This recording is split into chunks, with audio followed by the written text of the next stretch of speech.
Hey everyone, Ivy Gaming here, and today we're playing Watcher of Realms. For today's video, I'm gonna go through 5 things in Watcher of Realms that you might have missed.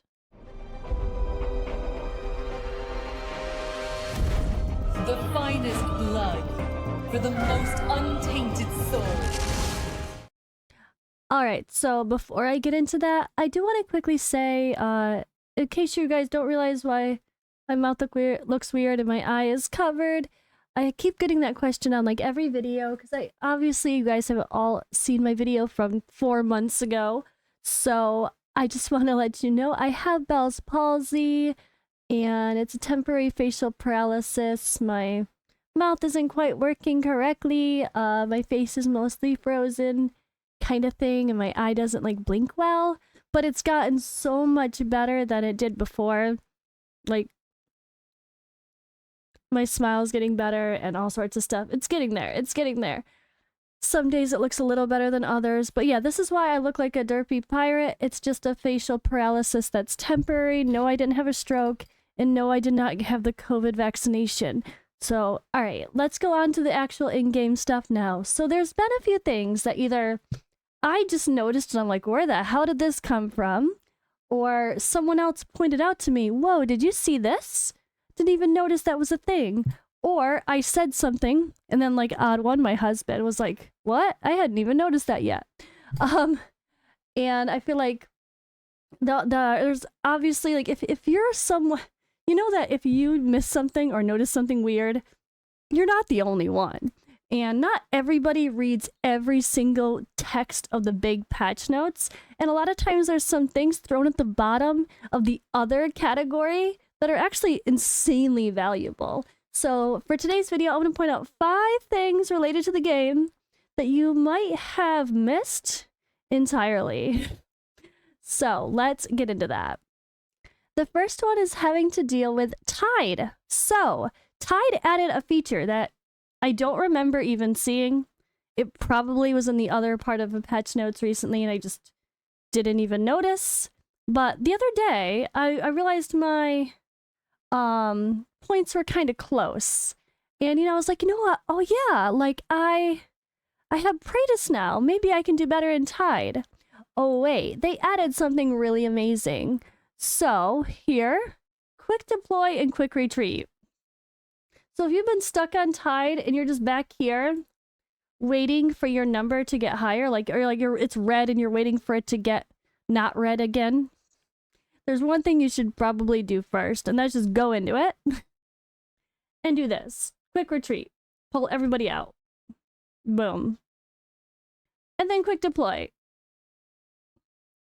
And yeah, that, for me, now it's at a point where it's too hard still. Like, it's pretty big jump, but possible. But still, either way. This, I think I went 2 or 3 levels. I think I was stuck on 155. And I did 155 and 156 because of that. Easily. I just literally let it throw in my highest BP, throw in whatever it wanted to throw in. I mean, did it logically put, like, healers in the best places? Actually, not too bad. Can't complain. Can't complain, actually. But as you re-gear your heroes for different content, maybe the combination of whoever has the highest BP at the moment makes for a better Tide run. So maybe before you go in for the day, recheck your people if you know you've been messing with your gear and see what happens, because this is a really big feature, honestly. It sounds so stupid to let it quick. Usually something that's like quick deploy, quick equip is not the best answer, but for me personally, it worked. Like, it put in the best people. Tide really does scale with your BP to make it possible or easier. So give that a try if you haven't already. Now, the second thing that you might have missed is having to do with your gear. So when you hit the quick change button, we had this gear swapping, right?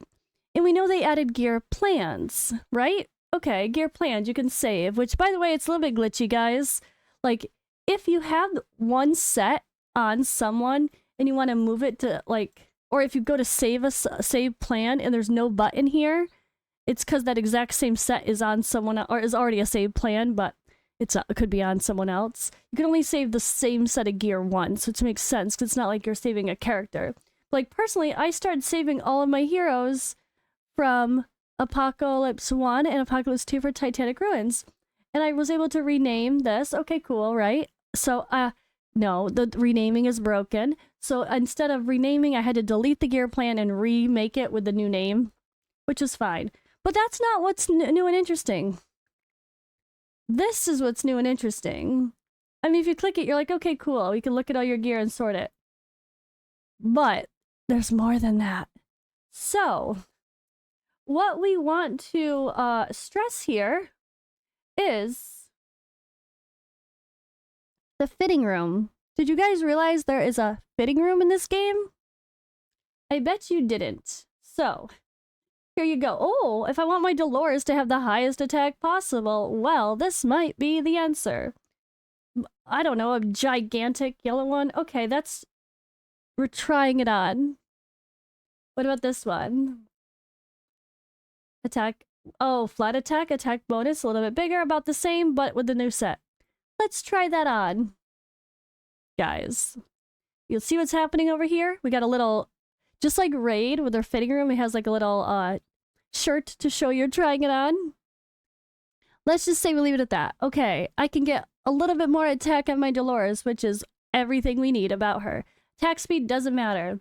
Why do we have so much attack speed on Dolores? I have no idea. It's just a coincidence. But yeah, this is it. You can see exactly what's going to change by a whole set of gear before you actually confirm to equip it.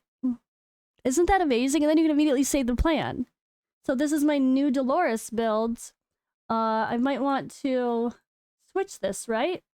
Like Dolores Apo 1. This. I want to overwrite it. Can I overwrite it? No. Okay, so the plans are not perfect. I wanted to see if that was possible. But I could go like, I could at least delete this one if I made a new plan for Dolores. And I can get that off. Save her new plan. Dolores Apo 1. Cool. Fixed. Updated. But yeah, there is a whole fitting room, guys. You can try on gear before you commit to the... Like, you can try on a whole set.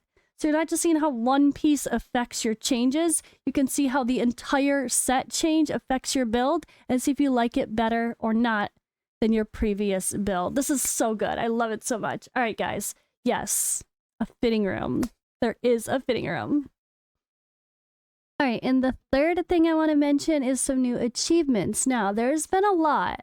So there are some that are like win one arena battle, then lose 2 or 3 or 4 in a row, or I think lose and then win. I don't know. There's a couple combinations of that.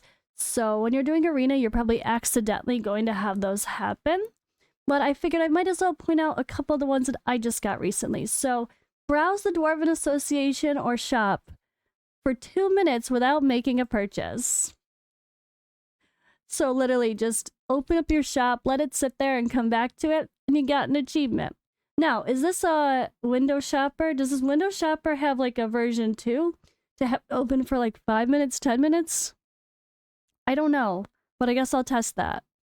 And then this one is one I would definitely miss, and I think most people will miss, because I don't know about you guys, but I like to wait until I get a 10 pop of most things. And when it comes to the special forging materials for exclusive artifacts, I wait till I get enough of those as well to do a 10 pop. But there is obtain an exclusive artifact with a single forge. So actually, yesterday, I guess that is, yesterday I did one single pull because I knew this was a thing, and I got a second arrogance artifact. So that is one as well. But yeah, definitely pay attention to what the people are talking about with achievements. I'll probably try to make a better video, including more of them in the future. I think Fastidious's Discord has been gathering some of those as well. I think someone told me Pink Jesus was making a list. So there probably will be a proper list here soon of every achievement in the game that is known. So that's something we definitely need referenced, and that would be really good for his website, Fastidious. And yeah, actually, that's going to go on to number 4, Fastidious's website. All right, so when it comes to the website, he has his current site right now, which has hero listing, which is amazing. You can sort by factions, by rarity, by what they are. But his new website is going to have even more features. So within the next couple weeks, he's going to be releasing an updated website. I'm assuming the same URL. I don't see why he'd change that. It's just, it looks very similar to this. It's just, this website was very limiting on how many assets they could upload. Everything goes by fast when you get into showing every skill icon and all that sort of stuff, right? So he's going to have a new website, and you'll be able to filter things like, okay, which marksmen deal magic damage? Which fighters deal magic or physical damage, etc. You'll be able to sort that type of things on his new website. So there's also a tier list. If you guys get a new hero and you're not sure what to get, you guys know how we are. It's fun to reference a tier list. I really like it. I love the idea. I think it's, as long as you cover multiple areas in the game, and you don't only look at the overall, because someone could be absolutely S tier in one area of the game, and that one area of the game makes them so valuable, but they suck in like everything else, you know? So that could lower their overall value, but they're so good in one area, and that's really important, you know, to kind of pay attention to that, which he does a good job of. You can see a ton of categories here for where in the game are heroes good. So that's a fun one. He also has artifacts listed here as far as I guess, overall.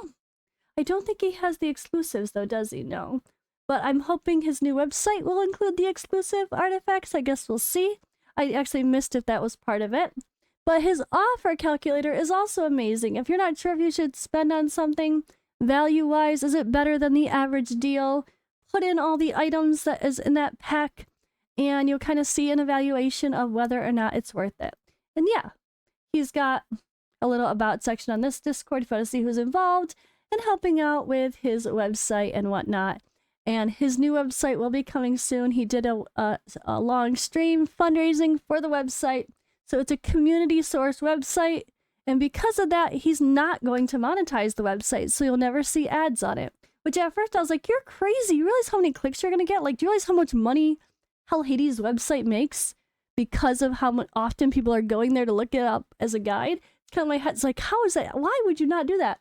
But, you know, in the end, the reality is he crowdfunded the website. So if the people paid for it, not making the people see ads, I guess is fair. So I do like that in the end. But yeah, definitely check out Fastidious's website if you guys need a quick reference, especially for a new player, and you just want to get a general idea if someone is good or not. Now, again, I think the new website is going to be even more thorough. I think there's going to be actual, like, more blurbs about the heroes. Some of them have nice little blurbs. You can get a general idea about them, which is something I loved from Mabucket's website. And then I think also, like, which gear you would put on people as well. I think that was something a little bit more, you know, planned for the future content. It's just a lot to try to tell you which gear to put on which hero for every hero in the game. It's starting to get a lot. There's a lot of heroes now, so we'll see. But everything I saw when he showcased his website looked amazing. All right, now we have one more tool or thing to talk about. Number 5 thing you might have missed was the value of the Discord server. So this is the official Discord server. Obviously, I, as a content creator, I have my own Discord server where we can chat and talk about things. This is where I hope my sign up for summons. Like, obviously, Fastidious also has his Discord server, Destined, all the people, you know how it goes. We all have our own, but there is an official Discord server, of course, as well for the game. And I kind of wanted to particularly point out this because so often people have such strong opinions about something. And are you filling out the survey in game? Probably not, but you should. But another way to get your voice heard, your opinion heard, is the submit a suggestion button. So if it's something that you wish there was a Discord channel for, or you don't like the way something is done in Discord, you can submit a Discord suggestion, but their in-game suggestion tool. So public server or Forerunner server, you say which one, and then you literally just type your suggestion. So this, once you submit a suggestion, it goes here. So please give an Arbiter pack, I need Eunomia. Yeah, what happened to the Arbiter pack? We assumed that was going to come after we got the Chaos pack. But yeah, anything. You can kind of see what people are suggesting, and this is also a good place for you to help give input yourself. If maybe you don't have an idea to type up, but you're curious of what the community is talking about, come on in here to the in-game suggestions channel, which is like, yeah, you see right here above my head, and just look, read stuff. If you like the idea, thumbs it up. This is a way for the community to be able to give genuine feedback to the game, which we know they actually listen to. So this is just something really cool. I think it's probably the best way to have your voice heard and to, yeah, give your opinions on content and support another idea as well. Someone has a good idea, throw that in there and give them some, or that they threw in there. Go ahead, give them some love. If you don't like the idea, thumbs it down, fair enough.